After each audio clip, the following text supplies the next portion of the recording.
ஆடுகளை சொகுசு காரில் கடத்தி வந்த இருவர் உட்பட மூவருக்கு விளக்கமறியல். ஸ்கை தமிழின் செய்தி அறிக்கை. வீடுகள் வீதிகளில் நிற்கும் ஆடுகளை சூசுவமாக சொகுசு காரில் கடத்திய இருவர் உட்பட 3 சந்தேக நபர்களை விளக்கமறியலில் வைக்குமாறு சம்மாந்துறை நீதவான் நீதிமன்று உத்தரவிட்டுள்ளது.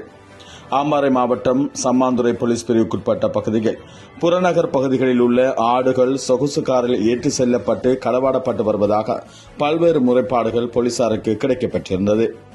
அத்துடன் கடந்த சனிக்கிழமை மாலை சந்தேகத்துக்கிடமான சொகுசு கார் ஒன்று நடமாடுவதாக பொதுமக்களிடமிருந்து சம்மாந்துறை போலீஸ் நிலைய பொறுப்பு அதிகாரிக்கு தகவல் வழங்கப்பட்டிருந்தது.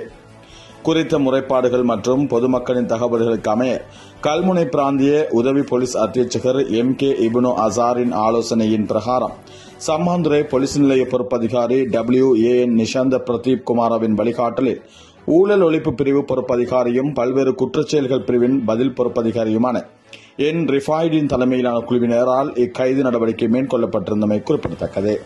இதுபோன்று பல செய்திகளை தெரிந்து கொள்ள நமது ஸ்கை தமிழ் யூடியூப் சேனலை சப்ஸ்கிரைப் செய்து அருகில் உள்ள பெல் பட்டனை கிளிக் செய்யுங்கள்.